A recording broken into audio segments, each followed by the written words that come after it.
Անե Արզումանյանը, Միսիպիսի մի խոսքով, որը հանդիսանում է պրոպագանդիստ այսօրվա իշխանությունների Արարատ Նյուզում ծառայել է Արցախատյացության տարածմանը եւ այլն, մի օր մի հատ պոստեր գցել արցախցի մի աղջկա հետ, այդ աղջիկը տենց ինտելեկտի հետ խնդիր ունեցող աղջկա, ոչ թե մտավոր հետամնաց, այ ուղղակի ուղեղը աշխատում է ոչ այնպես, ինչպես կցանկանայինք, որ աշխատեր։ Գցել է այդ նկարը գլա իմ ընկերուհու հետ, բան արցախցի իմ ընկերուհին, բան ու դրանով լեգալ ոնց որ լեգիտիմացնում էր իր այդ, այսինքն մարդը նամր, ասում էր աղբեր ջան, օրինակ ես եթերում ասում եմ, նայեք հələ, այս աղջիկը այդ այն ամենածանր օրերին իդեպ, երբ այդ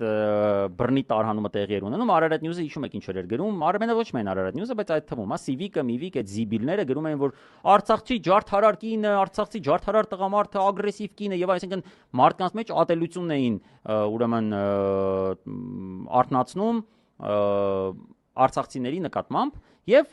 դրանից հետո օրը ես դրանից խոսում եմ որ չի գալիս sense բաներ լավալ մյուս օրը տենում եմ այդ արցախցի մի հատ աղջիկ որը տենց քիչ թե շատ լսարան ունի որը ձերքաբեր ինչ որ սենտիմենտալ պոստերի շնորհիվ այդ բլոկադայի ժամանակ հա իմ ընկերուհին բան ու մարդիկ ասում են ախպեր ջան ո՞նց է լավ տենց հիմա Վազգենին հավատանք որ ասում ասա ծառայում է Արցախատյացությանը թե Արցախցուն որ ասում է իմ ընկերուհին